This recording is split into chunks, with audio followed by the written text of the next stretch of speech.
ये गेहूं के दाने हैं, ये हम इस नमक में डाल रहे हैं और साथ साथ इसमें हमने पानी डाल दिया है। अब इसको उगने दीजिए।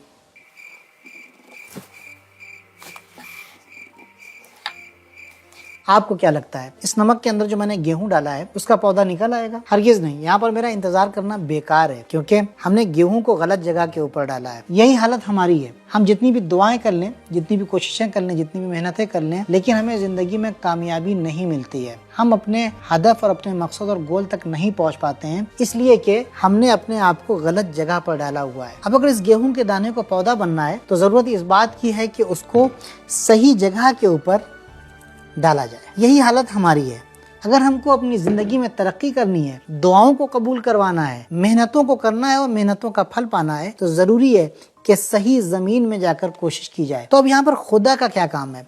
खुदा का काम है पानी देना, और हमारा और आपका काम है सही जमीन को अपने लिए तलाश करना, ताकि हम उसमें तरक्की कर सकें। तो अल्लाह ने हमें अख्तियार दिया है इंतखाब का, हमें ये चुनना है या ये चुनना है।